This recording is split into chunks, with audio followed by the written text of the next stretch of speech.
का जो श्रेय है ज्ञान गंगा समिति की है, वह है इस समिति के द्वारा यह आयोजन भव्य रूप में संपन्न होने जा रहा है। श्रीनिवास जी इसके अध्यक्ष हैं। किसी विशेष कार्य से वहां आज भी नहीं उपस्थित हो सके हैं। हमारे श्री विनय जी खरे जो अभी आपके समक्ष बोल रहे थे, वे उसके मंत्री हैं और श्री नारायण भैया इसके संयोजक हैं। तो ये सभी लोग जिन्हें प्रभु ने इस कार्यक्रम के लिए निमित्त बनाया, मैं उन सब के प्रति आभार प्रकट करता हूं, धन्यवाद देता हूं। और इस पर श्री अग्रवाल परिवार के द्वारा श्री नारायण भैया, श्री त्याग जी, श्री जय भैया, श्री शिव जी और अशोक जी और उनका समस्त परिवार, जिससे मैं अनेकानेक वर्षों से जुड़ा हुआ हूं, जिनकी प्रीति और श्रद्धा बार बार यहां आने के लिए प्रेरित करती है। नारायण भैया बार बार उनके द्वारा कुशल प्रश्न करते रहते हैं। जय भैया अनेक अनेक उत्सवों में सम्मिलित होकर के, सक्रिय भाग लेकर के, सेवा करके उस समग्र परिवार के जो सदस्य हैं, उन सब की जो प्रीति और श्रद्धा है, भावना है, उसके प्रति मैं कृतज्ञ हूँ। मेरा इस परिवार के लिए आशीर्वाद है। आप यहाँ श्री हमारे गिरीश चैतन्य जी ब्रह्मचारी, मेरे प्रति उनका बड़ा स्नेह है और वो बहुत ही श्रेष्ठ श्रीमद् भागवत के सुयोग्य वक्ता है, विद्वान वक्ता है। केवल रोचक या मनोरंजक ही नहीं, वो बड़े गंभीर और सरस व्याख्याता है। वो स्नेह बस वो भी यहाँ आए और उसके साथ साथ कि ये अनेक व्यक्ति जो यहाँ उपस्थित हैं, मैं किन किन का नाम लूं। सब आप लोग जो यहाँ उपस्थित हैं, दूर से आकर के और निकट से आकर के जिस तरह से आपने कथा रस का आनंद लिया है, वह सराहनीय है। मैं यही मंगल कामना कर सकता हूं कि हम सबके हृदय में राम राज्य की भावना का उदय हो और उसके माध्यम से हम सब अपने जीवन को और सामाजिक जीवन को कल्याणकारी बना सकें। श्रीमती यमुना देवी जी जो इस प्रांत की मंत्री महोदया है, वह भी यहाँ पर इस अवसर पर आई हुई हैं और यह विशेष संतोष और प्रसन्नता की बात है कि इस उपस्थिति, इस आयोजन में उपस्थित होकर के उन्होंने इसे विशेषता प्रदान की है। श्री रामहर्षण कुंज के पुजारी जी, उसके प्रति मेरा आभार और पुनः पुनः मैं ये कहूँगा कि यदि कोई नाम छूट गया है, छूट ही गया होगा, तो आप उसे अपनी उपेक्षा नहीं मानेंगे। वो एक बाध्यता है, सीमा है। तो अब इतने दिनों से राम राज्य के संबंध में आप सुनते रहे। राम राज्य की विशेषताओं का वर्णन करते हुए गोस्वामी जी ने जो पंक्तियां लिखी हैं, जो चौपाइयां लिखी हैं, उसे पढ़ करके किसी भी व्यक्ति के हृदय में ऐसे ही राज्य की आकांक्षा हो सकती है। राम राज्य में न तो किसी को शारीरिक दुख था, न दैविक, न भौतिक, न दीनता, न दरिद्रता, और इन सब से मुक्त कोई व्यक्ति ऐसा नहीं था कि जिसकी असमय में मृत्यु हो। कोई ऐसा व्यक्ति नहीं था कि जो शिक्षित न हो, कृतज्ञ न हो, और समाज में जितने भी व्यक्ति थे उनमें परस्पर अतिशय प्रेम था। प्रत्येक व्यक्ति के हृदय में कृतज्ञता की भावना थी, दूसरों के प्रति हित करने की चेष्टा थी, और काल, कर्म, स्वभाव, गुण, इनके द्वारा जो दुख व्यक्ति के जीवन में आते हैं उनका राम राज्य में अभाव था। तो यह राम राज्य तो वस्तुतः बहिरंग रूप में आज असंभव है। असंभव है तो कोई इस युग की निंदा नहीं है। भगवान श्री राम के पहले भी अनेक श्रेष्ठ राजाओं का चरित्र पुराणों में आता है। उनका राज्य भी कल्याणकारी ही था, श्रेष्ठ ही था, और बाद में श्री राम के बाद जो उनके वंशज थे उनके द्वारा भी बहुत श्रेष्ठ पद्धति से राज्य चलाने की चेष्टा की गई थी। तो इसका अर्थ यह है कि स्वराज्य जो है वह तो समाज में बार बार रहता रहा है और वही बनाया जाना चाहिए और वही रह सकता है। और जिसे रामराज्य कहते हैं वह स्वराज्य से भी अधिक आगे की वस्तु है, और वो कभी भी भगवान राम के काल को छोड़ करके विश्व में स्थापित नहीं हुआ। कहा जा सकता है फिर उस रामराज्य की व्याख्या का क्या लाभ है? तो इसका उत्तर यही है कि वस्तुतः कम से कम हम अपने हृदय में कुछ समय के लिए सही, मान लीजिए आप 1.5 घंटे कथा श्रवण करते हैं और उतने समय भी यदि राम राज्य की भावना हमारे आपके हृदय में स्थापित होती है तो यह भी एक बहुत बड़ा लाभ है। और संभव है कि जीवन में उसकी कोई ऐसी बातें, कुछ बातें ऐसी हों कि जहर उतारने की चेष्टा करें, उतारने का प्रयास करें। तो वस्तुतः रामराज्य की जो दार्शनिक व्याख्या है, उसका जो आध्यात्मिक रूप है, उसके पीछे जो वैचारिक क्रांति है, उसका वर्णन पिछले दिनों आपके सामने किया गया। श्री राम ने जब उन्हें बन जाने की आज्ञा दी गई, कैकेयी जी ने जब श्री राम से यह कहा कि तुम्हारे पिता ने मुझे 2 वचन दिए थे और मुझे जो प्रिय लगा वो मैंने उनसे मांगा, और तुम तो बड़े सुपुत्र हो,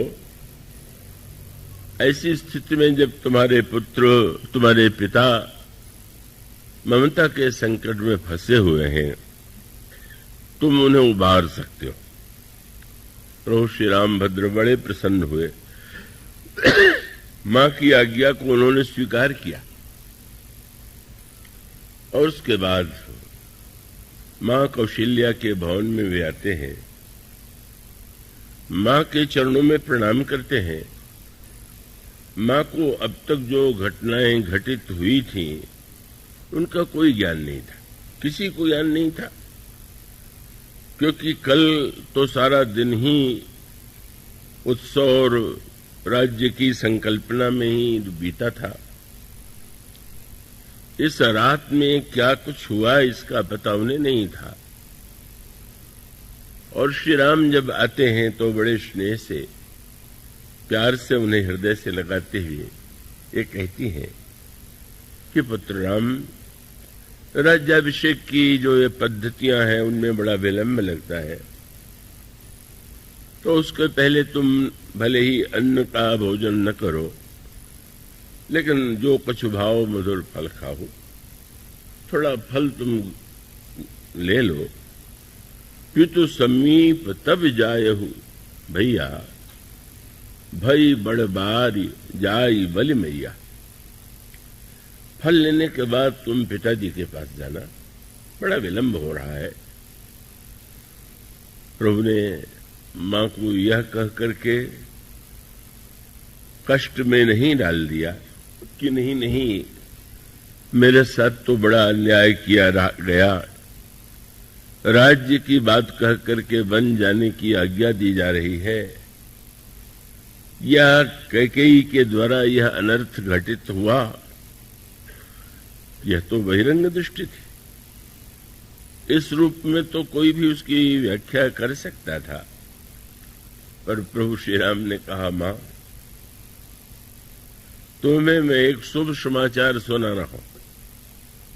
तुम्हें तो यही पता था कि पिताजी मुझे युवराज पद पर अभिषिक्त करेंगे, और युवराज का अर्थ है जो भविष्य में राजा बनकर के राज्य का संचालन करे, वर्तमान में भी वो राजा के साथ सहयोग करे।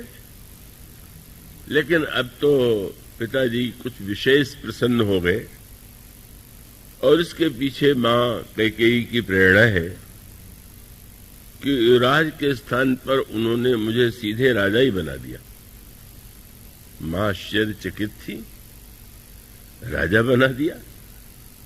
क्या महाराज राज्य छोड़ करके जाने का संकल्प कर चुके हैं? अचानक कैसे हुआ? भगवान श्री राम का वाक्य आप पढ़ते हैं मानस में, पिता दीन। उन्होंने कहा, पर अयोध्या का राज्य मुझे नहीं दिया। कहां का राज्य? पिता दीन मुहि कानन राजू। पिताजी ने मुझे जंगल का राज्य दिया। आश्चर्य था, ये तो एक नई सी बात थी। राज्य की राजधानी तो नगर होती है, नगर को केंद्र बना करके ही राज्य का नामकरण होता है। मां आश्चर्यचकित हो जाती है, ये वन में तुमको वन का राज्य दिया गया, ये तो मैं समझ नहीं पा रही। और प्रभु ने जो व्याख्या की वो केवल कविता नहीं थी, उनकी मान्यता थी, जैसा वे मानते थे, और जिसे वह मान करके ही उन्होंने आगे की घटनाओं को स्वीकार किया। उनका वाक्य क्या है? मां, भला विचार करके तुम ही सोचो कि जहां पर पिताजी स्वयं राज्य करने के लिए उपयुक्त है, विराजमान है, राज्य भली प्रकार चल रहा है, अब यहां तो मुझे उसका राजा बना देना तो एक शोभा की वस्तु थी, कोई उपयोगिता नहीं थी। पर कितना अच्छा निर्णय किया गया। मां कैकेयी ने कितनी श्रेष्ठ बात महाराज के मन में बैठा दी कि सचमुच राजा की आवश्यकता अयोध्या में नहीं है, वो तो वन में है। जहां मेरी सबसे अधिक आवश्यकता है वहां का राज्य मुझे दिया गया। मानस की यही पंक्ति है, पिता दीन मुहि कानन राजू, जह सब भांति मोर बड़ काजू। जहां हर प्रकार से मेरी आवश्यकता सबसे अधिक है। और इसका तात्पर्य क्या है? भगवान श्री राघवेंद्र ने उसे दंड के रूप में भी नहीं देखा, भगवान श्री राम ने उसे अन्याय के रूप में भी नहीं देखा। भगवान श्री राम को ऐसा लगा कि पिताजी वात्सल्य और स्नेह के कारण यह समझ बैठे थे कि मेरे सिंहासन पर बैठ जाने से ही सारी समस्याओं का समाधान हो जाएगा, पर वस्तुतः यह तो सत्य नहीं है। सत्य तो यही है, और उसके संदर्भ में वह शब्द जिसके विषय में कल परसों आपके सामने कहा गया, वह बार बार एक शब्द है, सब।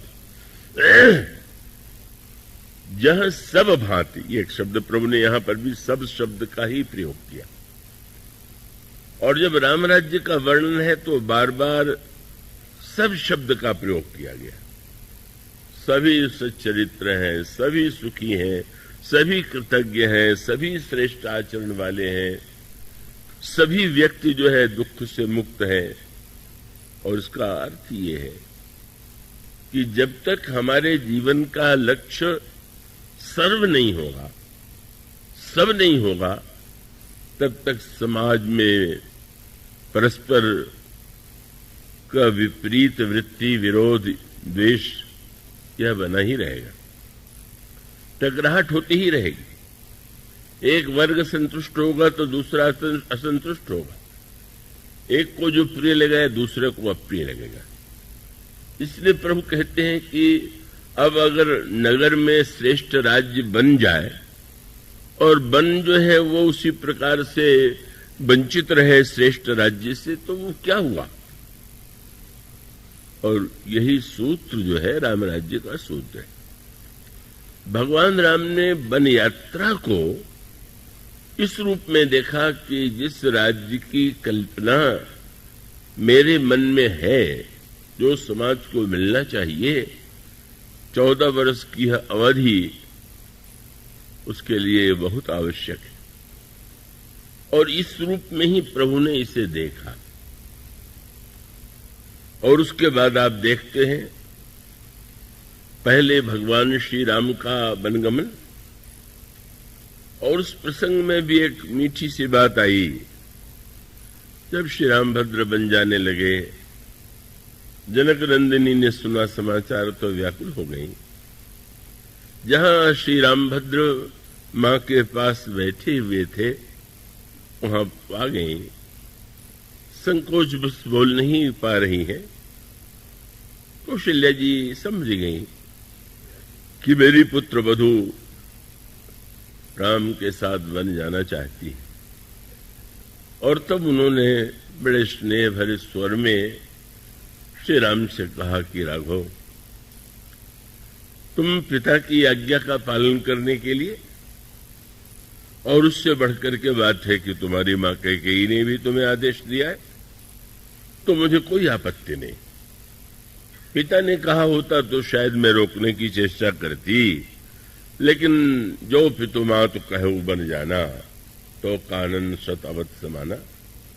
अगर पिताजी के साथ तुम्हारी मां कैकेयी ने भी कहा है तो बहुत ही अच्छी बात है, पर इतना मैं चाहूंगी कि मेरी पुत्र वधू को तुम साथ लेकर के न जाओ। तुम यदि समझते हो कि ले जाना आवश्यक है तो मैं वही उनसे कहूंगी, लेकिन मुझे ऐसा लगता है।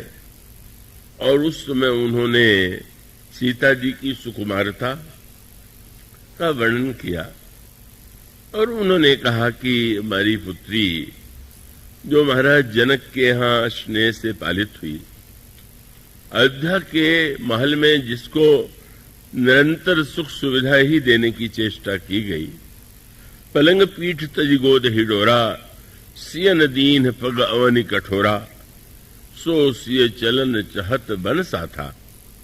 ये जो सुकुमार मेरी पुत्री है वो तुम्हारे साथ बन जाना चाहती है। और उन्होंने कहा कि जिनको वन में रहने का अभ्यास है, जो कोल किरात कन्याएं हैं उनको अभ्यास है, वे रह सकती, लेकिन बनहित कोल किरात किशोरी, रची विरंच विषय सुख भोरी। और उनके लिए अभ्यास है तो कोई कष्ट नहीं है। पर ऐसी मेरी सुकुमारी पुत्रवधू जो है का वहां जाने योग्य नहीं। और उन्होंने काव्यमयी भाषा का प्रयोग करते हुए कहा कि विश्ववाटिका की सोह सुत सुभग सजीवन मोरी। पुत्र, जहां जंगल में विष ही विष की वृक्ष हो, वाटिका हो, तो वहां पर अमृत की जड़ी कहां शोभा देगी। तो ये मेरी पुत्री तो अमृत की जड़ी है और वो उस वातावरण के योग्य नहीं।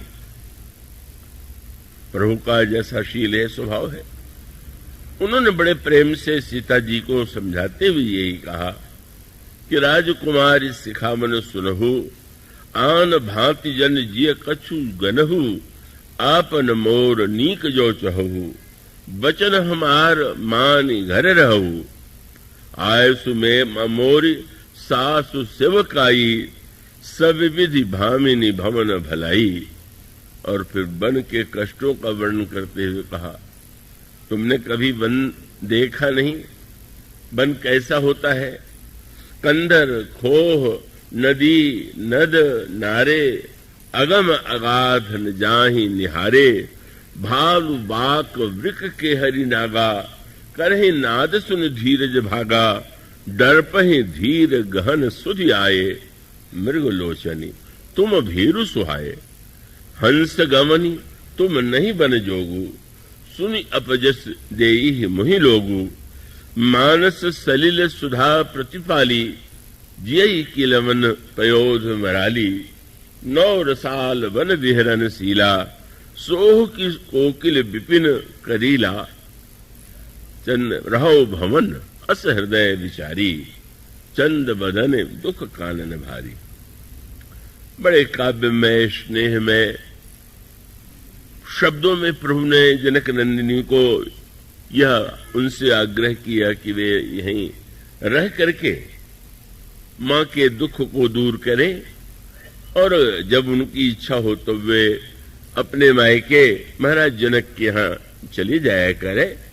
बन गृह कबहू कबहू ससुरारी, रहू जहां रुचि होई तुम्हारी।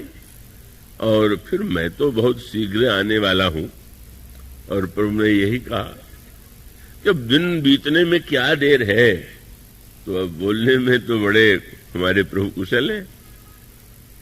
तो उन्होंने कहा कि सुख समेत सम्मत दुई साता, 14 न करके कहने लगे 2-7 बरस, 2 सते 14।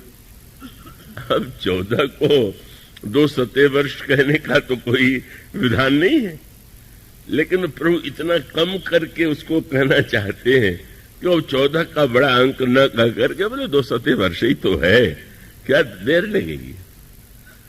सुना और ये कहा कि तुम अगर यह मान करके मेरे साथ चलना चाहती हो कि धर्म का पालन करने के लिए तुम जाना चाहती हो, तो मेरी दृष्टि में यही ते अधिक धर्म नहीं दूजा, सादर सासु ससुर पद पूजा। सास ससुर की सेवा से बढ़ करके अन्य कोई धर्म नहीं। श्री किशोरी जी ने बड़े ही ऐसे मार्मिक शब्दों में, जिसमें तात्विक सत्य था, जिसमें भावना थी और जिसमें उनकी प्रीति थी, और साथ साथ ऐसा उत्तर की स्वयं प्रभु ही निरुत्तर हो जाते हैं और उन्हें जनक नंदिनी का आग्रह स्वीकार करना पड़ता है। एक तो उन्होंने यह उलाना दिया कि मैं आज तक यह समझती थी कि आपके समान मृदुभाषी कोई नहीं, ऐसा मीठा बोलने वाला। मैंने उस समय आपको देखा जब परशुराम जी महाराज से आप बात कर रहे थे, और एक भी शब्द आपकी वाणी से कठोर नहीं निकला। और इतने वर्षों में मैंने कभी अयोध्या में भी नहीं देखा कि आपने कभी किसी के लिए कठोर शब्द कहा। और दूसरी बात, आपने मेरे विषय में कहा कि सीता तुम बड़ी सुकुमारी हो, पर मुझे लगता है कि ये दोनों ही बातें आज असत्य हो गई। क्यों? कि आप कितना कठोर भी बोल सकते हैं, इसका मुझे पता आज चला। अब आश्चर्य है, प्रभु की भाषा भी बड़ी कोमल है, बड़ा स्नेह भी है, पर उन्होंने कहा कि आपने तो आज बहुत ही कठोर शब्दों का और मेरे लिए पीड़ा पहुंचाने वाला, अनादृत करने वाले शब्दों का प्रयोग कर दिया। क्या? उन्होंने ये कहा कि जब आप कहते हैं कि मैं सुकुमारी हूं, तो आप मुझे बताने की कृपा करेंगे कि आप कैसे हैं? आप कठोर हैं, आप कोमल नहीं हैं। मैं तो धरित्री सुता हूं, धरणी की पुत्री हूं। धरणी तो सब कुछ सहने की अभ्यस्त होती है। धरणी सुता धीरज धर्यऊ, समय सुधर्म विचारे। तो धरती की पुत्री को आप कहें कि तुम सुकुमार हो, और आप जब सुकुमार कहें और अपने आप को आप क्या समझते हैं ये तो बताइए। और दूसरा, सुकुमारता की आपकी परिभाषा क्या है? सुकुमार का अर्थ यही है कि जो अपने सुख के लिए दूसरों को कष्ट देता रहे और स्वयं कोई कष्ट न उठावे। तो ये परिभाषा समाज में होगी, पर आपके श्रीमुख से तो इस परिभाषा की कल्पना मुझे नहीं थी। और आपने यही कहा कि मैं सुकुमारी और नाथ बनजोग हूं। मैं सुकुमारी हूं और सुकुमारता के कारण मैं बन जाने योग्य नहीं हूं। क्या ये कह करके मेरी सुकुमारता की आप निंदा नहीं कर रहे हैं? नहीं, आप मानो उनका संकेत यह था, और आगे चल करके उन्होंने एक शब्द कहा कि मुझे तो वन में जाने पर जितनी प्रसन्नता होगी, और उसके लिए याद दिलाने के लिए एक शब्द उन्होंने कह दिया, वाक्य कह दिया, जिसे मां कौशल्या नहीं समझ सकती थी, पर प्रभु को याद दिला दिया। बोले, आपके साथ जब मैं वन चलूंगी और आपका दर्शन मुझे होता रहेगा, तो क्या मेरे पास एक क्षण भी ऐसा होगा कि जो मैं दुखी हूं? और एक शब्द कह करके उन्होंने कोई बड़ा संकेत कर दिया। क्या? बोले, वन में चलते हुए श्रम कण सहित श्याम तनु देखे, कह दुख समय प्राणपति पेखे। जब श्रम कण युक्त आपका मुख मैं देखूंगी तो दुख कैसा होगा? क्या तात्पर्य था? आपके साथ चलूंगी, कष्ट नहीं होगा, ये तो एक बात, पर ये श्रम कण शब्द क्यों जोड़ दिया? इसके पीछे वह घटना थी जब प्रभु पशु वाटिका में पधारे और प्रथम बार श्री किशोरी जी ने उनको देखा, तो उस समय दो संकेत कि पहले वाटिका में तो मैंने आपका श्रम युक्त मुख देखा, और फिर बहुत मीठा संकेत था कि आप जब मुझे सुकुमारी कहते हैं तो पूरा सत्य नहीं, लेकिन अगर मैं कहूं कि आपसे बढ़कर के सुकुमार कोई नहीं है तो मेरे पास प्रमाण है। प्रमाण क्या है? श्रम कण सहित। किसकी ओर संकेत? जब लता कुंज से प्रभु प्रकट हुए, जनक नंदिनी नेत्र मूद करके ध्यान कर रही थी, तो उस समय श्री किशोरी जी की सखियों ने कहा कि ध्यान छोड़िए, जरा नेत्र खोल करके तो देखिए।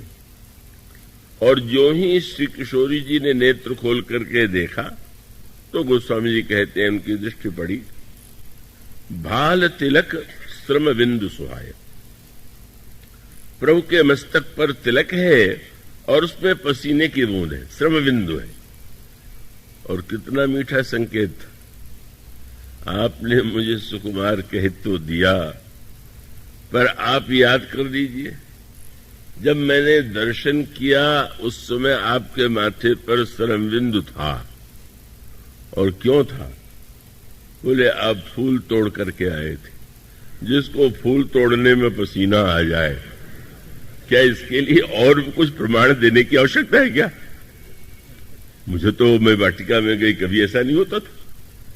तो आप तो बिल्कुल प्रमाणित कोमल है।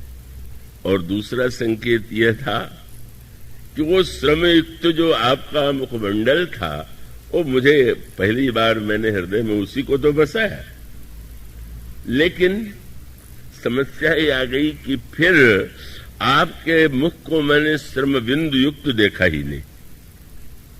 क्यों?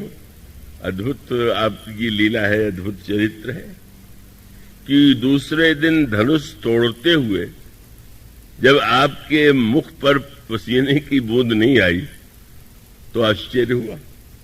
फूल तोड़ने में पसीना आ जाए और धनुष तोड़ने में कोई श्रम न हो, वो तो उनकी अंतरंग वार्ता थी।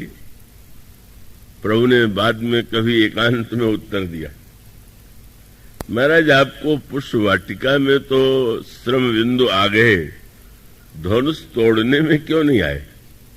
तो आपने कहा मैंने तोड़ा होता तो श्रम होता, लेकिन आपने प्रार्थना करके धनुष को हल्का करा दिया, गणेश जी को मना करके तोड़वा दिया, तो श्रम मुझे क्यों होगा? श्रम उनको होना चाहिए। मानो वह तो आपके व्याकुलता और प्रेम के द्वारा, क्योंकि जनक नंदिनी सीता उसमें प्रार्थना कर रही हैं धनुष से, अब वही शंभु चाप गति तोरी, निज जड़ता लोगन पर डारी, हो हरु रघुपति ही निहारी, गणनायक बरदायक देवा, आज लगे किन्हीं तब सेवा, बार बार विनती सुनि मोरी, करहु चाप गुरुता तिथोरी।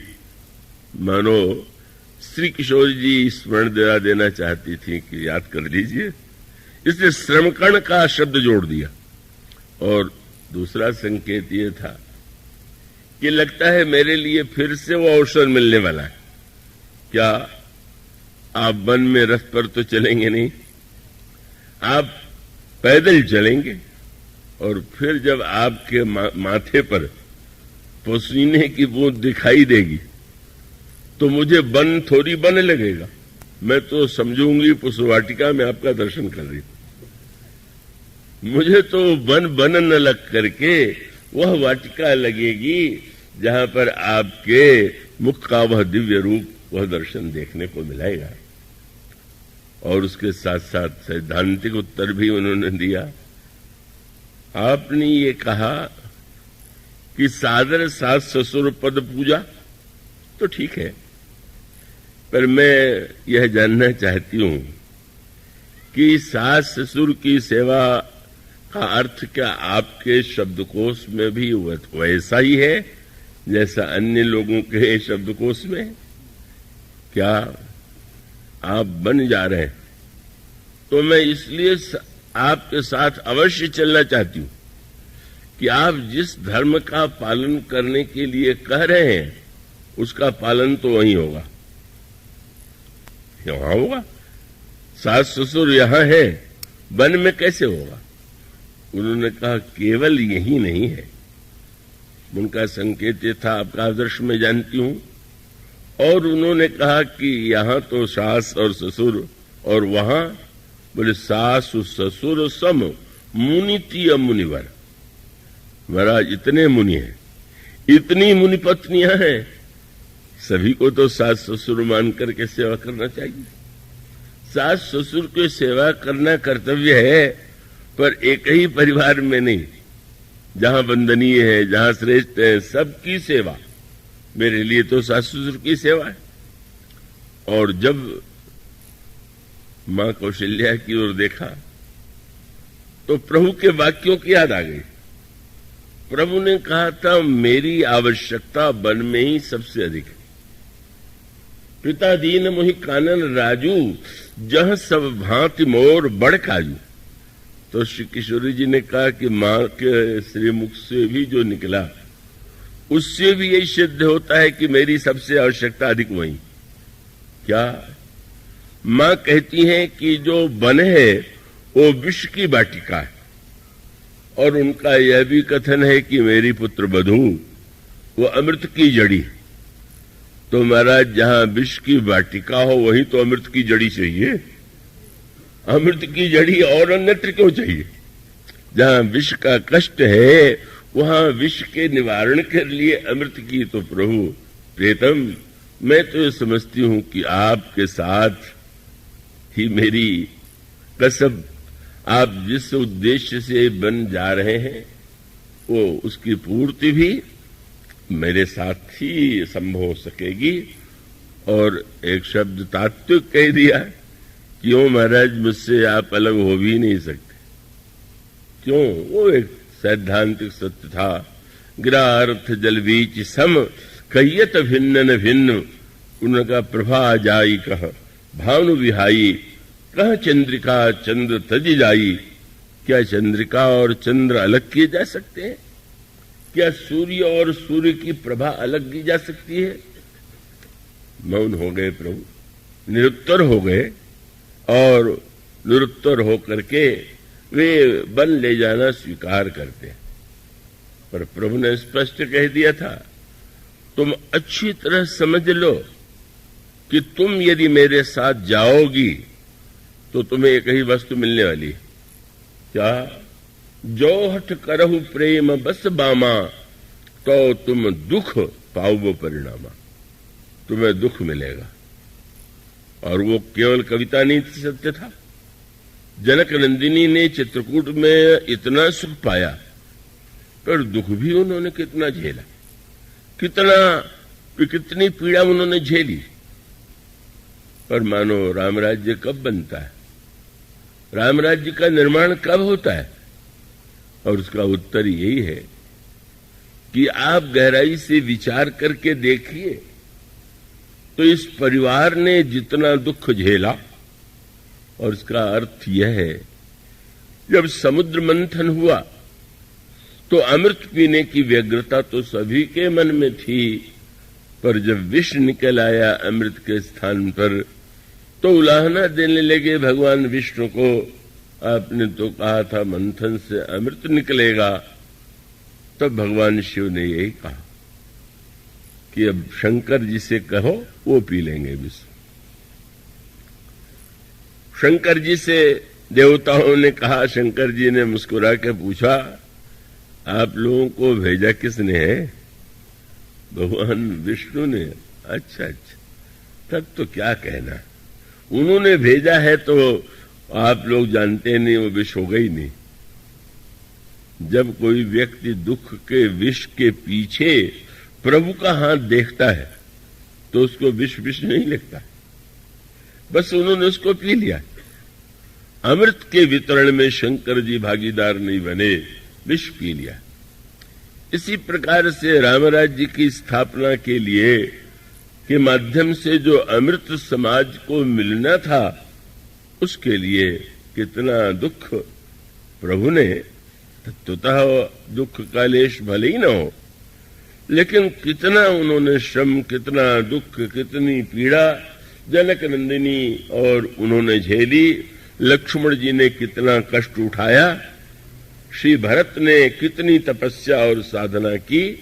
इसका तात्पर्य है कि मानो व्यवहारिक अर्थों में इस परिवार ने सारा दुख का विष स्वयं पी लिया और सुख का अमृत समाज को बांट दिया। इस तरह से मानो यह जो रामराज्य का दर्शन है, प्रभु ने कहा, और श्री किशोरी जी तो निरंतर प्रस्तुत है, मुझे तो आपके साथ ही रहना है, हर स्थिति में रहना है। और तब यह जो तीनों की वन यात्रा है, ये राम राज्य की स्थापना का प्रयत्न है, प्रयास है। व्यवहारिक संदर्भ में, व्यवहार के स्तर में, तात्विक अर्थों में तो श्री राम ईश्वर हैं, राज्य तो सब उन्हीं का है, लेकिन व्यवहार में उसके लिए प्रभु का यह जो वनगमन है, और वनगमन की जो यात्रा है, उसमें जो सामाजिक परिवर्तन है, सामाजिक क्रांति है, और वह सामाजिक परिवर्तन और सामाजिक क्रांति बड़ी विनम्र की बात है। एक तो परिवर्तन की वह प्रक्रिया जो कानून के द्वारा की जाती है, विधान के द्वारा की जाती है, पर वो तो दिखाई देता है। कानून के द्वारा जो परिवर्तन की प्रक्रिया होती है वो तो सही होती ही नहीं, हो ही नहीं पाती, क्योंकि वो ऊपर से व्यक्ति को लगता है कि मेरे ऊपर लदा गया। प्रक्रिया तो जब हृदय से का उसके प्रति प्रेरणा प्राप्त हो तो वो सही अर्थों में स्थिर का प्रेरणा होगी। तो आप देखेंगे कि प्रभु ने कभी, वो तो राजा बन करके भी कानून नहीं बोलते। श्री राम ने तो जब राज पर विराजमान थे तो आपने प्रजा को बुलाया और उस समय प्रभु ने ये कहा कि मैं आप लोगों के सामने, ये नहीं कि मैं तो राजा हूं, आज्ञा देता हूं, आपको पालन करना पड़ेगा। प्रभु ने यही कहा कि मैं जो कुछ समझता हूं वो आपसे कह रहा हूं, और अगर मेरे वाणी से कोई एक शब्द भी नीति के विरुद्ध लगे, आप यदि संकोच छोड़ करके मुझे रोक देंगे तो मैं प्रसन्न होऊंगा कि आप में कितनी अनुशासन की भावना है। प्रभु ने कहा, जो अनीति कछु भाखों भाई तो मोहि बरजेहु भय बिसराई। भय छोड़ करके आप मेरी अनीति को रोक देंगे। और आपने कहा कि यह जो कुछ मैंने आपसे कहा है उसको सुन करके आपको जो लगे ठीक कीजिए। राजा उपदेश नहीं देता, वो आदेश देता है, का उसको बाध्य करता है। पर श्री राम संदेश देते हैं और उसका अभिप्राय यह है, स्वयं अपने व्यवहार के द्वारा, अपने चरित्र के द्वारा ऐसी एक स्थिति उत्पन्न कर देते हैं कि जिससे सहज रूप से जो सामाजिक मान्यताएं, धारणाएं, जो कमियां हैं का वो दूर होती हैं, और इसी की संपूर्ति श्री भारत के द्वारा होती है। भगवान श्री राम ने इस वन यात्रा में, अब समय की सीमा 7 दिन, 7 दिन में भी घड़ी बढ़ती चली जा रही और कथा तो अनंत है, मैं उसे क्या कहूं। पूरी वन यात्रा में भगवान श्री राम का जिन लोगों से मिलन होता है, आप क्या पाते हैं? भगवान राम इस यात्रा में महर्षि भरद्वाज से मिलते हैं, महर्षि वाल्मीकि से मिलते हैं, और इस यात्रा में प्रभु जो है उनका मिलन फिर महर्षि अत्रि से होता है, महर्षि अगस्त्य से होता है। मुनि मंडली ने उनका स्वागत किया, प्रभु ने उनके आश्रमों में जाकर के प्रणाम किया, उन्हें आश्वासन दिया, और उसके साथ साथ इस वन यात्रा में प्रभु का मिलन केवट से होता है। इस वन यात्रा में मिलन प्रभु का सबरी से होता है। इस वन यात्रा में भगवान श्री राम का मिलन गीध से होता है। और वो स्वामी जी विनय पत्रिका में कहते हैं कि 14 वर्ष के बाद जब प्रभु लौट करके आए, किससे किससे आप मिले, कौन कौन व्यक्तियों से आपका परिचय हुआ, तो कुछ लोग सही बताते हैं और अधिकांश लोग उसमें जितना मिला सकते हैं उतना झूठ भी मिला देते हैं, क्योंकि अपना गौरव बढ़ाने के लिए। तो अब ऐसी स्थिति में भगवान श्री राम से जब यह पूछा गया कि आप मिले 14 वर्ष में कितने कितने लोगों से मिले होंगे, उसमें बताइए कैसे मिलन हुआ और उनसे आपकी क्या बात हुई। तो प्रभु कह सकते थे, मैं महर्षि भरद्वाज के आश्रम में गया, उन्होंने स्तुति किया, उन्होंने सत्कार किया, कंदमूल फल अर्पित किए। वाल्मीकि जी ने भी मेरे लिए, मेरी प्रशंसा में जग पेखन तुम देखन हारे, ऐसे वाक्य कहे। अत्रि जी ने नमामि भक्त वत्सलम कह करके मेरी वंदना किया। अगस्त तो कहते रहे कि आप तो काल के भी काल, पर प्रभु ने एक भी संस्मरण किसी भी मित्र को कभी नहीं सुनाया। आश्चर्य था।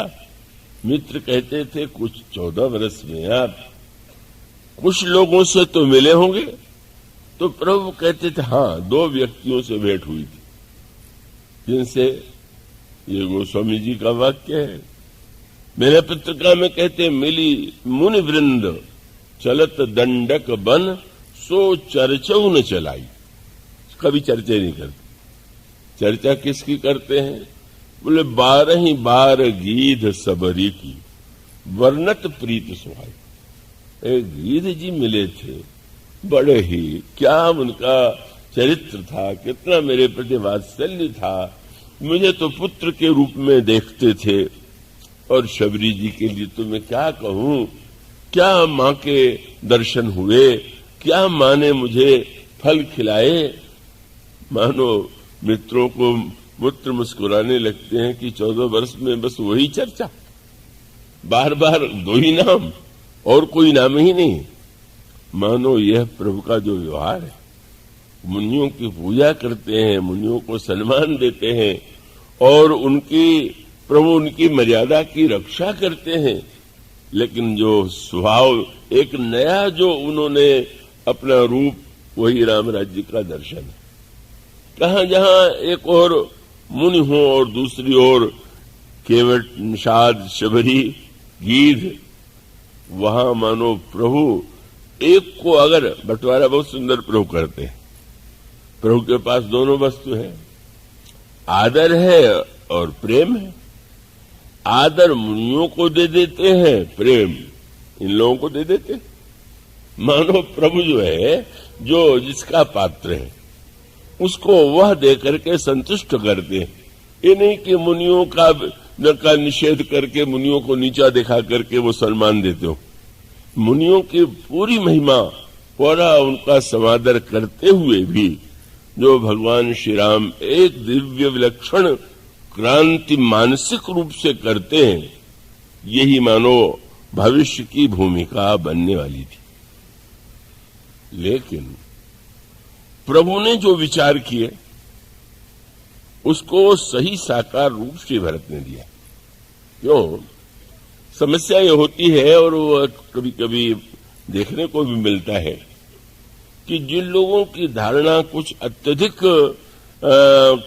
किसी वस्तु में गहराई से जुड़ी हुई होती है, वो उससे भिन्न स्थिति को स्वीकार नहीं करना चाहते।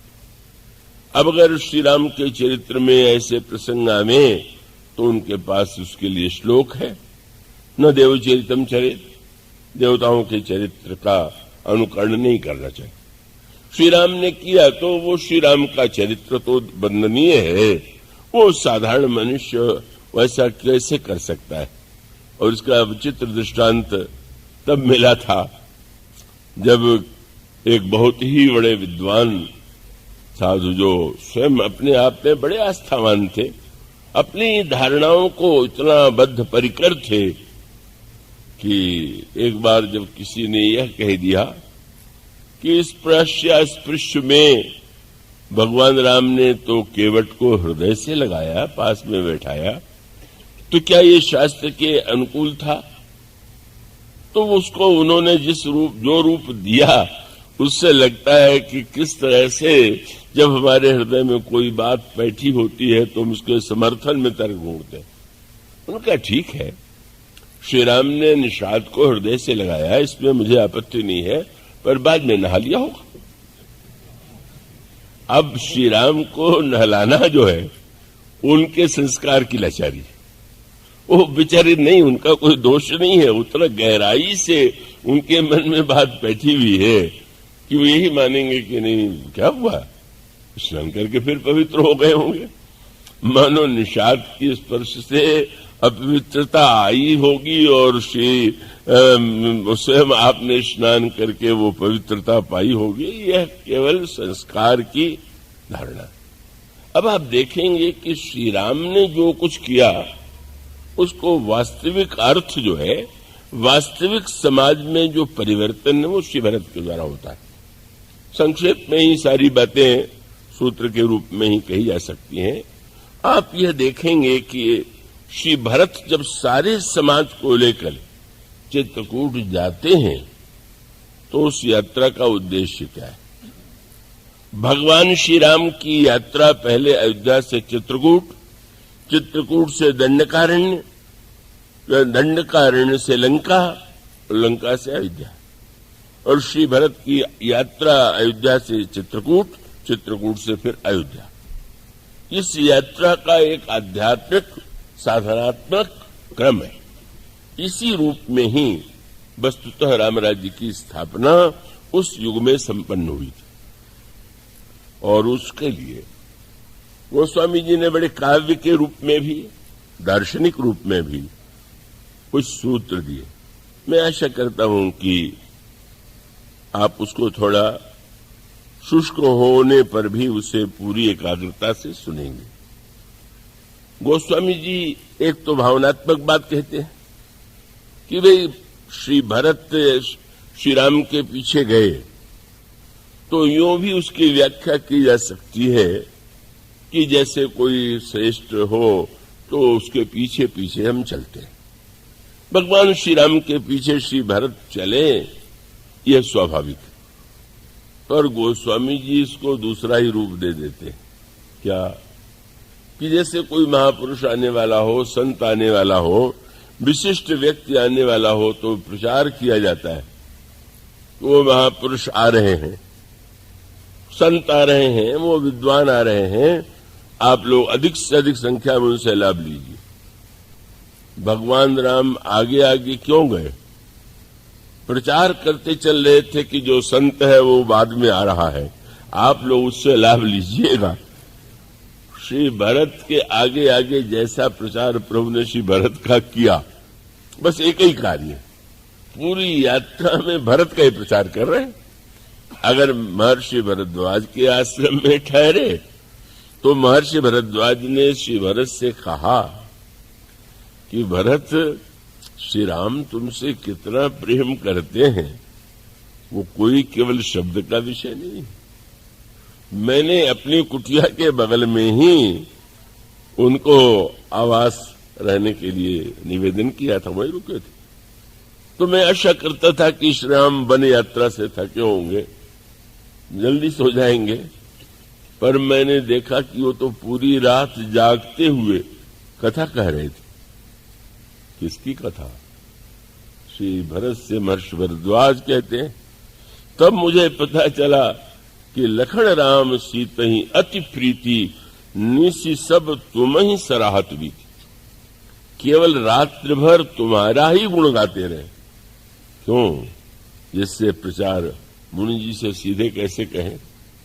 जब कथा सुनेंगे कि राम कथा कह रहे हैं, तो महर्षि भरद्वाज चकित हो गए और श्री भरत से मिलने के बाद उन्होंने कहा कि भरत, आज मैंने अनुभव किया, मैंने श्री राम लक्ष्मण सीता के दर्शन के बाद यह मान लिया था कि अब कुछ पाना शेष नहीं, पर अब मैं ये समझ गया कि सब साधन कर सुफल सुहावा, लखन राम से दर्शन पावा।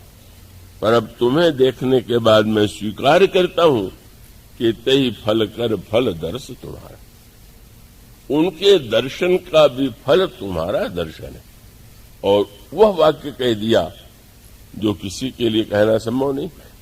तीर्थराज प्रयाग में जाकर के यात्री धन्य होता है, पर महर्षि भरद्वाज कहते हैं, भरत, तुम्हारे आगमन से प्रयाग धन्य हो गया, प्रयाग बन गया। श्री भरत से उन्होंने यही कहा कि तही फल कर फल दर्श तुम्हारा, सहित प्रयाग सौभाग्य हमारा। मेरा भाग्य है, इस तीर्थ का सौभाग्य है कि जो तुम्हारा आगमन हुआ। और वही संध्या केवट ने भी यही कहा श्री भरत से। उस दिन मैंने कुछ सैया बिछा दिया सिंशुपा वृक्ष के नीचे, लेकिन तही रात पुनि पुनि करत प्रभु सादर सराहन राउरी।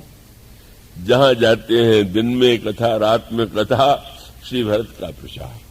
क्या है तात्पर्य? अब उसके अंतरंग अर्थ पर दृष्टि डालें। वस्तुतः समस्या यह नहीं है कि क्या अच्छा है, क्या होना चाहिए। समस्या यह है कि सब कुछ जानते हुए भी वह जीवन में क्यों नहीं होता। और वही रामराज्य की स्थापना का मूल तत्व, जिसके विषय में गोस्वामी जी ने उसको एक और ऊंचा अर्थ दिया, और वह यह है, उनसे पूछा गया, अच्छा श्री राम का दर्शन पहले हुआ और श्री भरत का दर्शन बाद में हुआ, तो दोनों के दर्शन के फल में कोई अंतर था? क्या? जिन चितए प्रभु जिन प्रभु हेरे, ते सब भय परम पद योग। जिन लोगों को प्रभु ने देख लिया या जिन्होंने प्रभु को देख लिया, उनको मुक्ति का अधिकार प्राप्त हो गया। तो अब क्या बचा? तब गोस्वामी जी कहते हैं कि ना, एक वस्तु बची हुई थी और उसके लिए श्री भरत के दर्शन की आवश्यकता थी, और वह सूत्र यह है कि वह सत्य जो तात्विक है कि सारे शास्त्र कहते हैं ईश्वर प्रत्येक व्यक्ति के हृदय में निवास करता है, सर्वव्यापी है, लेकिन मनुष्य के व्यवहार में, मनुष्य के मन में, मनुष्य के जीवन में ऐसा तो कुछ नहीं लगता।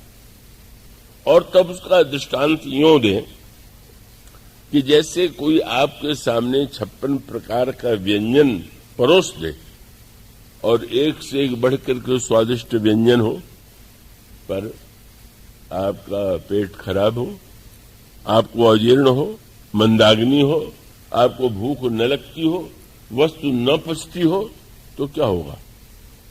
थाली आपके सामने रखेगी और आप सोचेंगे कि क्या करें, मैं इसको पचाने में, ग्रहण करने में असमर्थ हूं। अनेक लोगों के जीवन में होता है, जिनके पास बड़ी समृद्धि है पर शरीर में ऐसा रोग हो गया है कि वो बेचारे चाहे जितनी अच्छी वस्तु हो, उन्हें तो उबला ही खाना पड़ेगा। कौनों तो उन व्यंजनों से भी अगर अपने जीवन की रक्षा करनी है तो स्वाद से भी बचना होगा। इसका सूत्र दिया श्री भरत ने। समस्या केवल बाहर नहीं, समस्या का मूल उत्स जो है वह भीतर। और भीतर क्या है कि मानो मुक्ति का व्यंजन परोसा हुआ, लेकिन आप उसको उस अंतरंग अर्थ में विचार करके देखिए। हम साक्षात ईश्वर, अयोध्या जैसा पवित्र नगर, जहां धर्मात्मा महाराज दशरथ का राज्य, ज्ञानी महाराज भक्त महाराज श्री दशरथ का राज्य, और स्वयं साक्षात ईश्वर ही जहां अवतरित हुआ, लेकिन राम राज्य क्यों नहीं बन पाया? महाराज दशरथ तो बनाने के लिए बेचैन थे, सारी प्रजा जो है उसके लिए उत्सुक थी, और तब वह सूत्र है कि मानो, अब क्यों जरा व्यवहारिक अर्थों में सोचिए कि राम राज्य में क्या कोई कमी रह गई थी क्या? महाराज दशरथ का संकल्प था, गुरु वशिष्ठ का समर्थन था, सारे प्रजा की इच्छा थी, क्यों नहीं बना? और इसका उत्तर है कि आप जरा उलट के सोचिए कि अगर श्री भरत वहां होते तो जो कुछ हुआ वो होता क्या? तब तो रामराज्य दूसरे दिन बन ही जाता। और उसको आध्यात्मिक अर्थों में देखें तो ईश्वर के होते हुए भी जब तक संत नहीं होगा तब तक रामराज्य नहीं बनेगा। श्री राम साक्षात ज्ञान है और श्री भरत मूर्तिमान प्रेम है। ज्ञान अखंड एक सीतावर, ज्ञान परिवर्तन नहीं करता, सत्य का साक्षात्कार कराता है। ज्ञान का प्रतीक है प्रकाश। प्रकाश कुछ बदलाव नहीं लाता, प्रकाश है, इसका काम न हम बदल गए, न आप बदल गए, न शक्लें बदल गई, न व्यक्ति बदल गया। केवल प्रकाश में हम सब एक दूसरे को सही सही देख रहे हैं। प्रभु है साक्षात ज्ञान। ज्ञान के द्वारा महान उपलब्धि होती है, किंतु परिवर्तन जीवन में कैसे होता है? परिवर्तन जब भी होगा तो ज्ञान से नहीं होता। इसलिए बड़े बड़े बुद्धिमान, बड़े बड़े ज्ञानवान, उनकी वाणी में वो दिखाई देता है कि बड़ी ऊंचाई है, पर जीवन में कोई परिवर्तन नहीं। जीवन में उसका कोई प्रभाव नहीं, मानो वह सूत्र जो दिया गया वह ग्रहण करने योग्य। इसी को गोस्वामी जी और सांकेतिक अर्थ और काव्य में दर्शन के रूप में प्रस्तुत करते हैं। गोस्वामी जी से पूछा गया कि श्री राम वन क्यों गए, तो कारण कहेंगे पिताजी की आज्ञा थी, मां कैकेयी की इच्छा थी। पर गोस्वामी जी ने कहा ये बातें तो केवल बाहर की। भगवान श्री राम को लगा कि जो मैं चाहता हूं, जो राज्य लोग चाहते हैं, वह तो बिना भरत के नहीं हो सकता। और गोस्वामी जी ने जो दोहा लिखा है, आप पढ़ते होंगे, उसके अर्थ पर विचार कीजिए। उन्होंने दृष्टांत दिया, देवता और दैत्यों के युद्ध में देवता हारते थे, दैत्य जीतते थे। हमारे आपके जीवन का भी सत्य यही, देवता अगर सद्विचार है तो दैत्य दुर्गुण है। हमारे आपके जीवन में जो सद्विचार है, हम अच्छे विचार करते हैं, अच्छी बात सुनते हैं, पर वो मृत्यु हो जाती है, साकार नहीं हो पाते, बुरे विचार सफल हो जाते हैं। उस समय जब दैत्य जीतने लगे, बार बार देवता मरने लगे, तो भगवान से निवेदन किया कि ऐसा कैसे हो, क्या उपाय। भगवान ने कहा अमृत पी करके तुम जब अमर होकर के लड़ोगे तो दैत्यों को हराने में सफल हो जाओगे। कहां मिलेगा अमृत? समुद्र मंथन में। समुद्र का मंथन किया गया, अमृत पिया देवताओं ने और दैत्यों को हराया।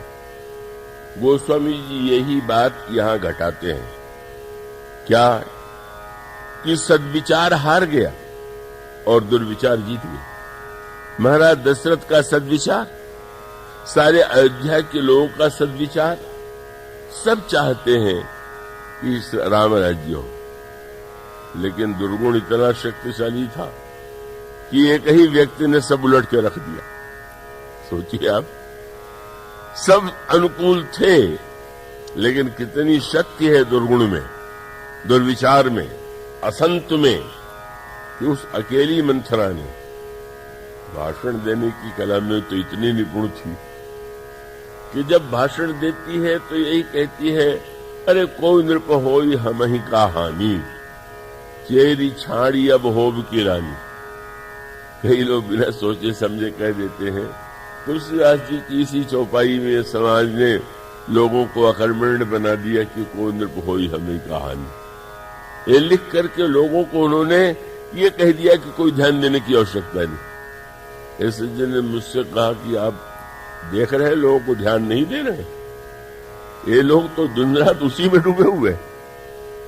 मंथरा काज की चतुराई है कि वो दिखाना चाहती थी कि मैं बिल्कुल निस्वार्थ, मुझे कुछ नहीं चाहिए, मैं तो लोकहित के लिए, लोक कल्याण के लिए, अन्याय जो हो रहा है उसको मिटाने के लिए सोच रही। यहां तक कि जब क्रोध में भर करके कैकेयी ने प्रारंभ में कह दिया, कैकेयी ने कहा तुम ऐसी घर में झगड़ा लगाने वाली बात करती हो, प्राण के अधिक राम प्रिय मोरे, तिनके तिलक क्षोभ कस तोरे।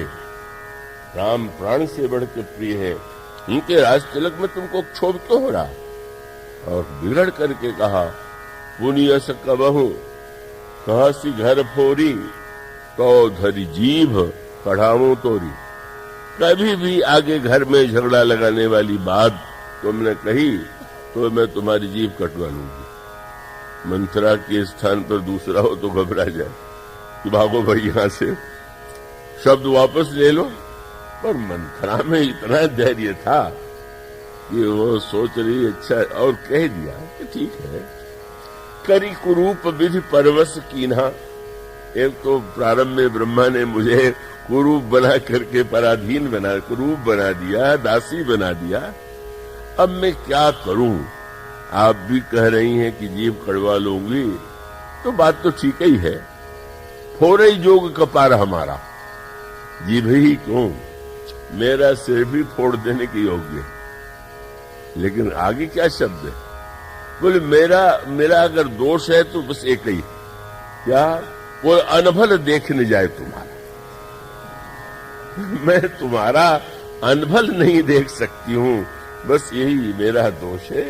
तुम्हारा इस सब कुछ कहने के बाद भी मैं क्या करूं। सचमुच क्या चमत्कार था। साक्षात ईश्वर राम जिसके पास निरंतर रह करके सम्मान देते हो, श्री राम की बातें भूल गए, श्री राम का स्नेह भूल गया, श्री राम का शील भूल गया। और जब उन्होंने मंथरा से कहा, अरे मंथरा, बस मैं समझ गई कि संसार में अगर कोई मेरा हितैषी है तो केवल तुम, और मैं तो बह जाती, लेकिन बहे जात का भय सी अधारा। गोस्वामी जी ने बड़ा व्यंग्यात्मक वर्णन किया।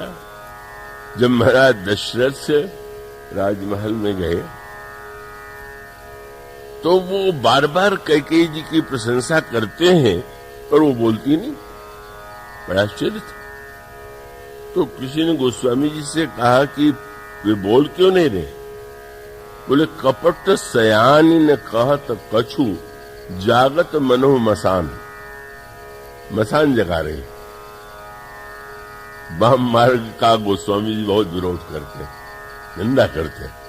जे हरि परिहर हरिहर चरण भजहि भूतगण घोर, ऐसा कह करके उन्होंने कहा कई मसान जगा रहे। सचमुच ऐसा मसान जगाया कि सारे अयोध्या को मसान बना के ही छोड़ा।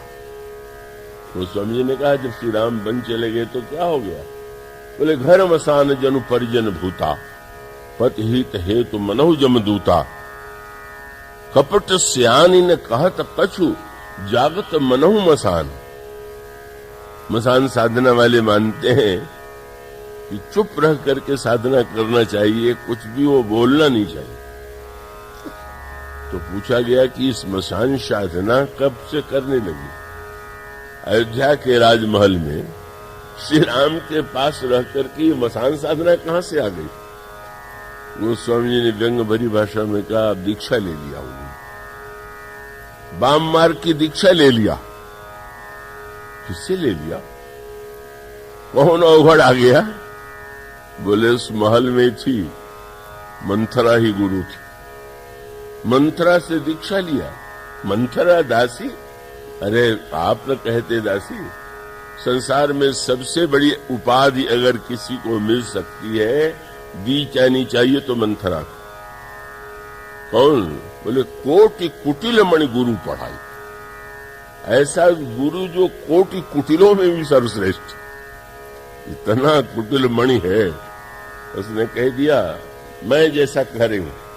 कहा तो कह रही थी तुम्हारी जीभ कटवा दूंगी, और अब तो ऐसी दीक्षा ले लिया कि उसने कहा, मैं जो कहूं वही सुनो, मैं जैसे कहूं वही बोलो, मैं जैसा व्यवहार कहूं वही करो, जैसे शिष्य से गुरु आशा रखते। लेकिन उसने जो मंत्र दिया, वह मंत्र कौन था? और वह मंत्र घर घर जपा जाता, आज भी जपा जाता है। उस मंत्र से बढ़ करके और कोई मंत्र समाज में और हम लोगों के जीवन में नहीं। क्या मंत्र था वो? वह कोई ह्रीम क्लीम मंत्र नहीं था।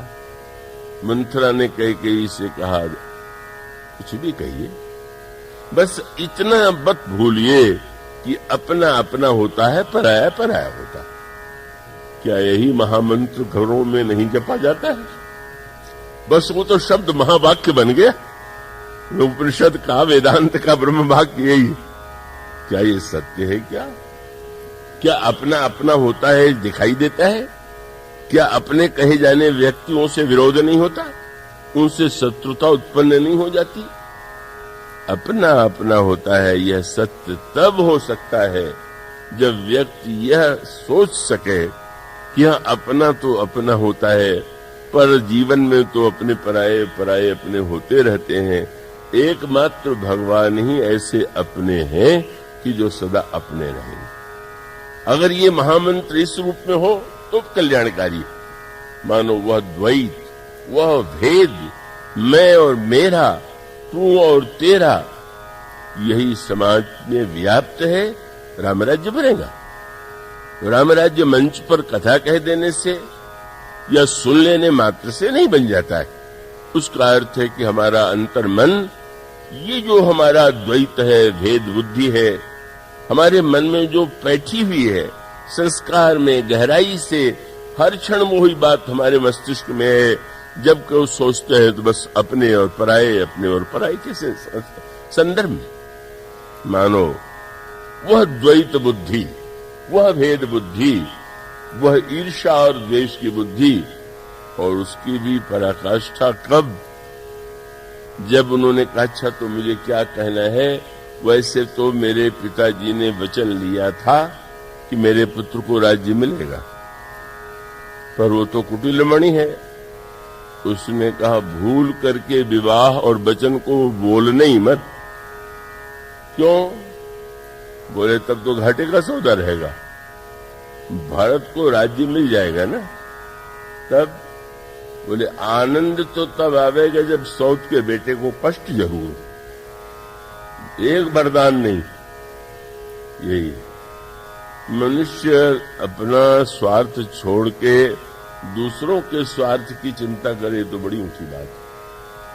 अपना स्वार्थ भी रहे और दूसरे का स्वार्थ रहे, वो भी ठीक। लेकिन अपने स्वार्थ के लिए पूर्ति हो और पूर्ति के साथ साथ अगर यह जुड़ जाए कि सामने वाले को कितनी हानि हम पहुंचा दें, सामने वाले को हम कितना नीचा दिखा दें, जहां यह वृत्ति आ गई, क्या तेमी मानुष राक्षसा परहितम स्वार्थाय निघ्नन्ति ने निघ्नन्ति निरर्थकम परहितम।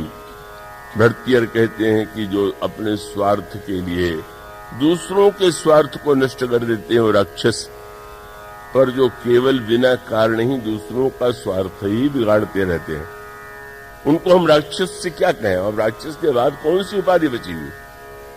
मानो एक वरदान नहीं, दो वरदान। इस सज्जन ने कहा रामायण में तो कहीं चर्चा नहीं है कि महाराज दशरथ ने ऐसा वचन दिया था। चर्चा कैसे चले? मंथरा ने रोक लगा दी थी। दुई वरदान भूप सन थाती, मांगहु आजू जुड़ावो छाती, देहु लेहु सब सवती हुलासु। सौत के हृदय में जब तक चोट न पहुंच जाए, यही भाषा हमारी है। इसी तरह हम सोचते हैं, राम राज्य की बात करते हैं। देहु लोहु लेहु सब सवती हुलासु। वो छोटी सी घटना तो मुझे बार बार याद आती है। ईंट के बड़े व्यवसायी व्यापारी, एक वर्ष बहुत ईंट के व्यापार में लाभ हुआ, ऐसा लोगों ने मुझसे कहा, पर वो मुझसे मिले तो बहुत प्रसन्न नहीं लगे। मैंने कहा कि इस वर्ष व्यवसाय में आपको लाभ हुआ ऐसा लोग कहते हैं, पर आप कुछ कम प्रसन्न लग रहे हैं। उनका हाँ है तो, लेकिन बात यह है कि पिछले वर्ष वो जब ईंट बन के तैयार हुई तो पकने से पहले पानी आ गया, वो गल गया। मैं सोचता हूं अगर उस वर्ष भी ऐसे ही हो गया होता तो कितना अच्छा था। मैंने कहा नहीं हुआ, इस वर्ष तो हुआ, क्या पता अगले वर्ष होगा कि नहीं होगा। अगले वर्ष नहीं होगा तो इस समय तो हुआ।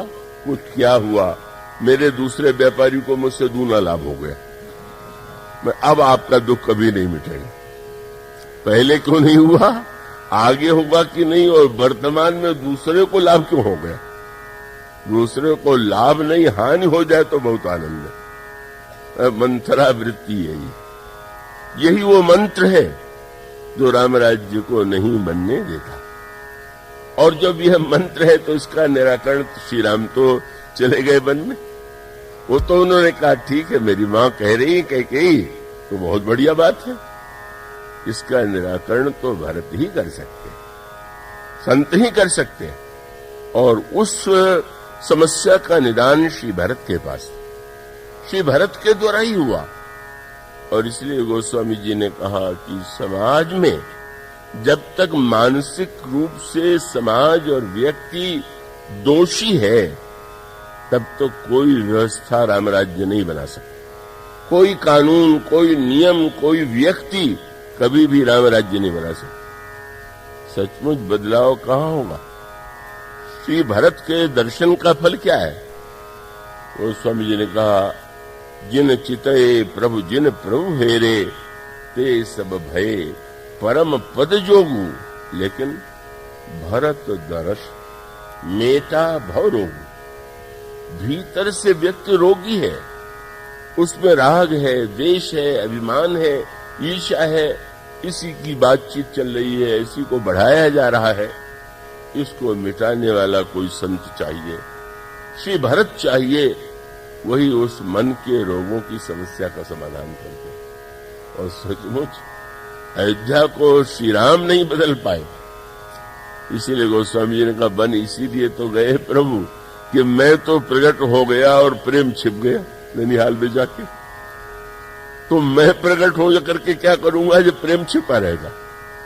गोस्वामी जी ने कहा, प्रेम अमीर, प्रेम अमृत है, मंदर विरह भरत पयोधि गंभीर। बड़ा गंभीर समुद्र प्रेम के अमृत को छिपा लिया है, पर उन्होंने कहा चलो उसको मथ करके जरा चोट तो पहुंचावे, जानबूझ करके भरत पर चोट पहुंचाई। कर प्यार ये कि जैसे दही को चोट न पहुंचाई जाए तो मक्खन निकलेगा क्या? भरत के राजा बनाने के लिए उनकी मां श्री राम को वन दे रही हैं, इतना बड़ा आघात था। पर प्रकट क्या हुआ? बोले प्रेम अमीय, मंदर विरह भरत पयोधि गंभीर, मथि प्रगट्यु सुर साधुहित कृपा सिंधु रघुवीर। कृपा सिंधु रघुवीर ने कहा, भरत में भले ही कृपा सिंधु हूं, पर जब तक प्रेम सिंधु प्रकट नहीं होगा तब तक कृपा सिंधु कुछ नहीं कर पावे। भगवान कितनी भी कृपा करे, अगर हमारे आपके हृदय में प्रेम नहीं होगा तो कुछ नहीं होगा। इसलिए श्री भरत ने जो परिवर्तन किया, और उस परिवर्तन का श्री गणेश वहीं से उन्होंने कर दिया जिस समय उन्होंने दो अपने व्यवहार के द्वारा, एक तो जब महारानी कैकेयी के सारे दुर्वृत्त को श्री भरत ने सुना तो उन्होंने उन्हें फटकारा और कठोर से कठोर शब्दों का प्रयोग किया। पर उसी समय आ गई मंथरा, और मंथरा को जब देखा शत्रुघ्न जी ने, तो गोस्वामी जी तो उनके तो काव्य की रचना भी अनोखी होती। शत्रुघ्न जी ने जो ही मंथरा को देखा तो तुलसीदास जी क्या लिखते हैं, सुनी जिस भरेऊ लखड़ लघु भाई। भरत लघु भाई नहीं, लखड़ लघु भाई। ये नहीं कि उनको भरत का भाई नहीं कहा गया। चित्रकूट में जब लक्ष्मण जी और उससे मिले तो भरतानुज लक्ष्मण पुन भेंटे। लक्ष्मण जी ने भरत के छोटे भाई को हृदय से लगाया। दूसरा कवि हो तो लिखेगा लक्ष्मण जी ने अपने छोटे भाई को हृदय से लगाया। वहां भरतानुज है, और यहां जब दंड देने की बात आई तो बोले अब ये तो लक्ष्मणानुज है, वो जैसे अन्याय नहीं कर सकते, दंड देने के लिए प्रस्तुत है। इतना क्रोध आया, और जब बस देखते ही जो ही हुमकिला तद कुबर मारा, प्रहार कर दिया। और वो आई थी बड़ा अपने को सजा वजा करके, आज न जाने क्या मिलने वाला है। जब भरत सुनेंगे कि मैंने उनको राज्य दिलाने के लिए कितना कष्ट उठाया है, लेकिन जब प्रहार हुआ तो वो अपने स्वभाव को पहले तो नहीं छोड़ पाई। अरे आह दैव मैं काह नसावा, करत नीक फल अनैस पावा।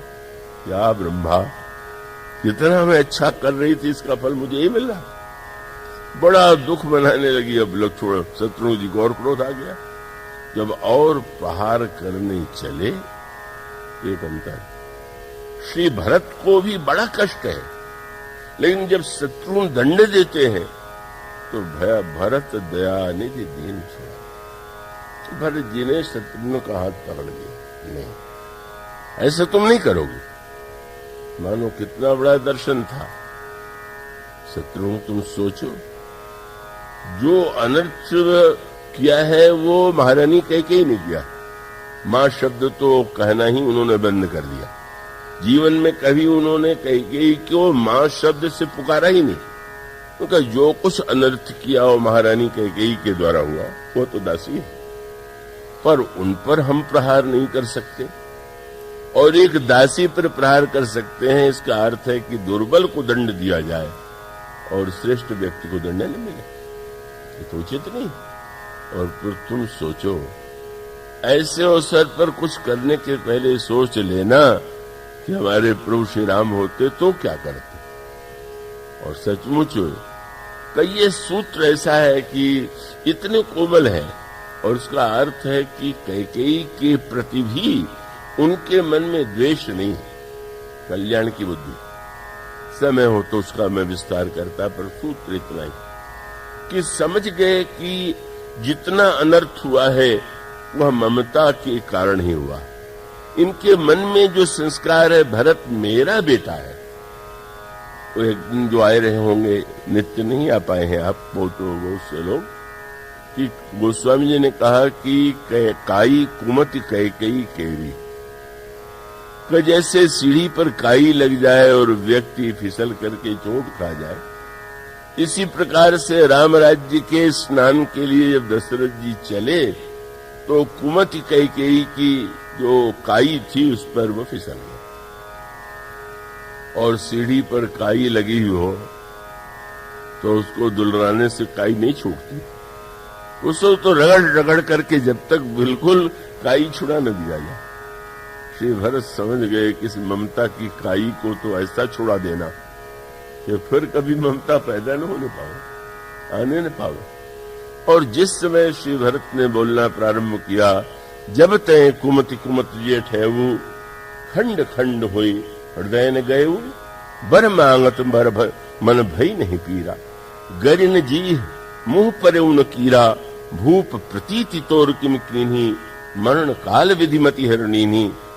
जो तुम्हारे हृदय में जनमत कायन मारे से मोही, जन्म लेते हुए ही तू अगर मुझे मार डालती तो पाप न लगता, पर मुझे निमित्त बना करके तुमने जो अनर्थ किया है उसके लिए कोई शब्द नहीं। क्या हुआ परिणाम? प्रभु श्री रामभद्र जब चित्रकूट में कौशल्याम्बा से एकांत में मिले, बड़े प्यार से कहने लगे, मां तुमको मेरी याद तो बहुत आती होगी, क्योंकि तुम तो मुझसे बहुत प्रेम करते हो, लेकिन तुम तो करती हो प्रेम, अच्छा मुझे मेरी याद तुम्हें सबसे अधिक कब आई? बोले वैसे तो तुम्हारी याद क्या कहूं मैं, कहने योग्य नहीं हूं, लेकिन जब भरत ने आकर के जिन शब्दों में मुझे फटकारा, उस दिन तुम्हारी जितनी याद आई वो तो अधिक थी। बोले जिसको राज्य देने के लिए मैंने इतना अनर्थ किया, अपयश लिया, विधवा हो गई, और वह मुझे इस शब्द में अनादृत कर रहा है, और जिसको मैंने देश निकाला दे दिया। जाते समय कितने प्रसन्न मन से तुम मेरे प्रति कृतज्ञता प्रकट करके चले, बस मुझे लगा कि मैंने पहचानने में भूल कर दिया। सचमुच तुम्हारे स्नेह की विस्मृति, तुम्हारे प्यार की विस्मृति से ही इतना बड़ा अनर्थ मैं कर बैठी। और मानो जो चाहते थे श्री भरत कि महारानी के हृदय में ज्वाला जले, इसलिए सती भी नहीं होने दिया। जिसमें तीनों रानियां सती होने के लिए चली, वो स्वामी जी का गही पद भरत मातु सब राग। श्री भरत ने सभी माताओं को रोका, पर अलग अलग शब्दों में। कौशल्या जी से यही कहा कि मां मेरे कारण इतना अनर्थ हुआ है, अब आप भी शरीर छोड़ देंगी तो मेरे जीवन के लिए क्या आश्रय रहेगा? सुमित्रा अम्मा से कहा, मां जिसने अपने पुत्र को ऐसी भक्ति का उपदेश दिया हो, क्या आप भी उस लौकिक सती धर्म को महत्व देंगी? आप तो श्री राम को ईश्वर मानती, आप क्यों नहीं सोचती? आप तो सोचिए कि श्री राम आएंगे और आपको नहीं देखेंगे, कितना उनको कष्ट हो, ये भी मान लो। पर अगर उनके उनमें महारानी कैकेयी से द्वेष होता तो कह देते, सोच लेते कि अच्छा अवसर इसी बहाने, लेकिन श्री भरत ने उनको भी रोका, पर मीठे शब्द से नहीं रोका। वहीं पर गोस्वामी जी ने कहा है ना कि भरत जी के दर्शन से मन के रोग मिट जाते हैं। औरों को मीठी दवाई, पर कैकेयी को तो ऐसी कड़वी दवा पिलाई। उन्होंने कहा, महारानी, इन माताओं ने सती होने की बात सोची, मेरी प्रार्थना से रुक गई हो तो ठीक, पर मेरे मन में ये जानने की इच्छा कि आप क्यों सती होना चाहती? महाराज की मृत्यु क्यों हुई? आपके कारण, आपके वाक्यों के कारण। पहले आपने उनको मृत्यु की दिशा में ढकेल दिया, आपके कारण ही उनकी मृत्यु हुई, और मृत्यु होने के बाद आप सती भी कहलाना चाहती हैं, अग्नि में जल करके आप कहलाना चाहती हैं। और फिर व्यंग भरे शब्द में उन्होंने कहा कि कहते हैं शास्त्र की सती मर के पति लोक में जाती हैं, तो आप क्या अभी कुछ और बाकी है कि वहां जाकर के महाराज को कष्ट देना चाहती हैं? यह क्या कम कष्ट दिया है क्या? दया करिए, वहां मत जाइए, वो आपका मुख भी नहीं देखना चाहेंगे। और ये कह सकती हैं कि क्या तुम अग्नि में जलने से रोकते हो? उनका तात्पर्य था, महारानी, ये अग्नि तुम्हारे पाप को नहीं जला सकती, तुम्हारा पश्चाताप, तुम्हारी व्याकुलता और प्रभु की करुणा ही तुम्हारे पाप को मिटा सकती। और इस तरह से श्री भरत जो परिवर्तन करते हैं, तब कठोर प्रतीत होते हैं, पर कठोर प्रतीत होते हुए भी कड़वी औषधि के द्वारा उनके ममता को, उनके अभिमान को नष्ट करते हुए वे वन तक की यात्रा करते हैं। उसकी गाथा तो बड़ी लंबी, अद्भुत। और चित्रकूट में जब श्री भरत और भगवान राम का मिलन होता है, तब उसमें धर्म को नया अर्थ मिला। और धर्म को नया अर्थ यह था कि कहा जाता है कि अपने धर्म का पालन करना चाहिए, तो ठीक, रामायण में है, गीता में, पर अपने धर्म का पालन करने के लिए क्या दूसरे के धर्म की चिंता छोड़ देनी चाहिए? आप कहें कि मैं सत्यवादी हूं, मैं सत्य से नहीं डिगूंगा, मेरी जो मैंने कहा वही करूंगा। सामने वाले से आप कह दें कि तुम झूठे बन सकते हो, मैं नहीं चिंता मुझे, मैं तो सत्यवादी रहूंगा। और उसका अर्थ है कि आपने अपने सत्यवादी को सिद्ध करने के लिए दूसरे को असत्यवादी बनाया। ये बड़ी भारी एक जटिल समस्या है। और तब रामायण का जो चित्रकूट का नया संदर्भ था धर्म का, धर्म क्या था? बस एक सूत्र है, वही है रामराज्य का सूत्र। अभी तक कहा जाता था अपने धर्म का पालन करो, चिंता करो, और वह सूत्र जो एकांत में प्रभु ने, श्री भरत ने गुरुदेव से कहा, महाराज अब कीजिए सोई, सब कर धर्म सहित हित हो। किसी के जीवन का धर्म नष्ट न हो, सबका धर्म बचे, सबका हित। यह जो सूत्र है जब आता है जीवन में, और वह महाभारत काल में तो बिल्कुल नहीं था। इस हम का सत्य अहम मूलक सत्य नहीं, लोक कल्याण मूलक सत्य है। भगवान कृष्ण ने भी महाभारत में यही कहा था, यद भूत हित मत्यंतम, जो समस्त प्राणियों का परम हित है वही सत्य। इसलिए वस्तुतः उस युग में तो उसको समझने वाले थे ही नहीं, पर इस युग में श्री भरत को सोचिए, श्री भरत जी कह करके आए थे, बन ही देव मुनि राम है राजू, गुरु जी वन में प्रभु को राज्य देंगे। भरत जी कह देते कि महाराज मैंने कह दिया है, तो इसलिए मेरे सत्य की रक्षा कीजिए। पर उस सत्य के विशाल समुद्र में किसका सत्य, किसका कैसा सत्य?